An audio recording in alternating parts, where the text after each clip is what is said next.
Look, jumping right into this explainer, I gotta confess, I feel an incredible weight of centuries pressing in today.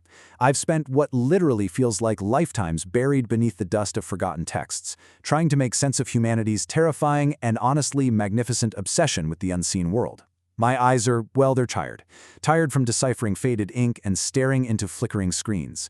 But uncovering these secrets, it's left my mind alight with this dark, cautionary tale of human ambition that I just have to share with you. So, let's trace this phenomenon together. We're tracking something that has survived empires, outlasted inquisitions, and now lives quietly in your pocket. We are tracking a fire. Think of this as a journal entry from the dawn of memory. Humanity discovered a fire, symbols and voices that promised to command the unseen.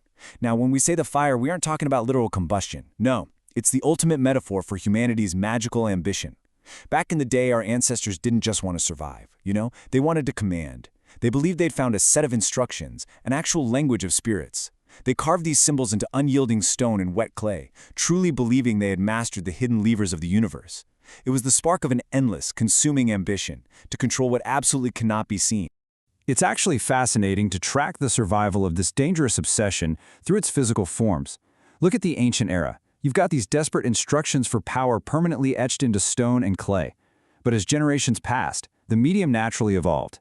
Moving into the medieval era, these teachings were painstakingly transcribed onto vellum and parchment, which birthed the formal Grimoires. And finally, we arrive at the modern age, where this ancient fire now exists as just flickering lights on digital screens. The physical vessel has constantly mutated to survive, but the dangerous transformative nature of the fire itself, the promise that you can alter reality through hidden knowledge, that hasn't faded one bit. Now picture a journal entry from the Dark Ages.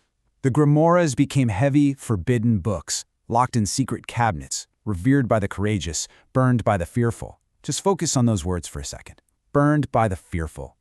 For a millennium, the fire changed hands under a shroud of intense paranoia. These weren't casual reading materials. They were incredibly dangerous artifacts. There was this stark, brutal divide in society. On one side, you had the courageous, or maybe just the foolishly ambitious, who revered these heavy leather-bound tomes, hiding them in secret cabinets. And on the other side, the terrified masses and authorities who wanted nothing more than to throw the fire right back into the flames. So this brings us to a classic, grim, dark, Gothic fable of contrasting philosophies. In the medieval era, the world was this terrifying, oppressive hierarchy. The medieval magician wasn't a god at all. He was a terrified artisan. His entire practice was focused on safety, meticulously crafting boundaries, because he believed, quite literally, that one wrong syllable would mean eternal damnation. But jump forward to the Victorian occult revival and enter figures like Aleister Crowley. Driven by absolute hubris, they just threw the artisan's caution out the window. They wanted to ignite a roaring blaze, pushing the boundaries of what these ancient texts could achieve through sheer will and personal transformation. It's the definitive clash, right? Cautious dread giving way to intoxicating arrogance. If we actually zoom in on that medieval artisan's process, the craft was incredibly systematic. Step 1, crafting the tools with meticulous care. Step 2, drawing the circles to ensure absolute safety from the external monsters they were trying to summon. But Step 3 is where a surprising piece of history changes everything. Aligning the soul with the mechanics of the stars. This was made possible entirely by the vital contributions of Islamic scholars. They understood the fire not just as dangerous spellcasting, but as a rigorous astral science. They provided the astronomical precision, and this profound realization that to command the unseen, your own soul must be in perfect geometric harmony with the cosmos. Let's look at another entry, the modern shift. The fire shifted again, from literal command manuals for external entities to a map of our own hidden depths. This right here is the most chilling revelation of our journey.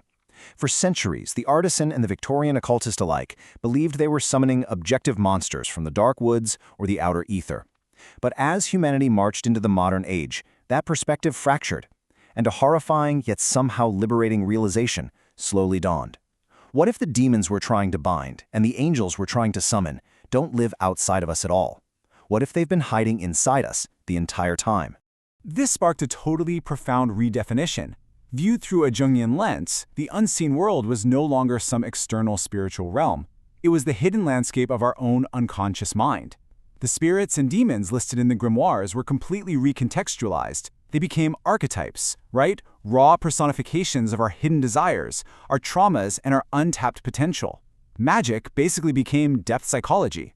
The ancient rituals were no longer tools for altering the physical world, but rather a highly structured way to navigate and integrate our own internal psychological shadows. Think about the sheer scale of that transition. We moved entirely from commanding objective spirits to initiating internal psychological growth. This isn't just a minor update in magical theory. It's a fundamental turning point in humanity's understanding of itself. The geometry fire completely changed its target. We stopped looking outward to the stars and the shadows in the corners of the room, and we started looking inward.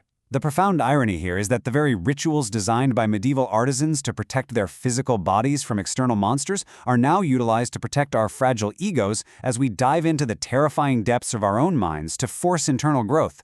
Which brings us to the world you and I inhabit today, the digital grimoire. What happens to ancient, forbidden magic when it meets the internet? Well, it becomes beautifully chaotic. The fire is no longer restricted to the elite or hidden away in secret cabinets. It exists everywhere, as flickering light on our screens. But in this digital society, the texts are completely fragmented. They're torn apart from their original contexts, adapted and relentlessly hacked by modern practitioners who prefer flexibility over the rigid dogma of the past. The meticulous artisan is gone. In their place is the modern psychological hacker, discarding centuries of rules to curate a highly personalized ritual for their own unique internal use. Journal entry, final reflection. Today, they remain a living paradox. The fire persists. It refuses to go out. Uncovering this, reading these final words, it leaves me with a profound sense of cosmic awe, mixed with a quiet, undeniable exhaustion. Despite the vast fragmentation of the digital age, despite the massive shift from external demons to internal archetypes, the core obsession remains entirely intact.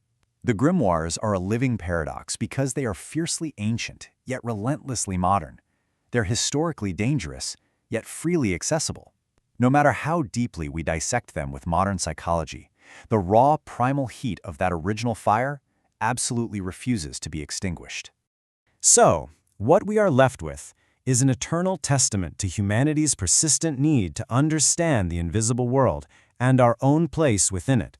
Whether the practitioner is a terrified medieval artisan carving clay in the dark, a Victorian occultist screaming into the void, or a modern student simply reading a PDF on a glowing screen, the underlying ambition is exactly the same. This explainer has been a dark, cautionary tale of humanity, yes, but it's also a strangely beautiful story of our endless search for meaning. We are terrified of the dark, yet we are endlessly drawn to it, determined to illuminate it with our own fire. And so, as our journey through these ancient texts concludes, I want to leave you with one final haunting question to ponder. Do you use the fire to reshape your external reality, grasping for control over the chaotic world around you? Or are you finally ready to turn the fire inward and face the terrifying, beautiful shadows of your own unconscious mind? The grimoires are still waiting. The choice is yours.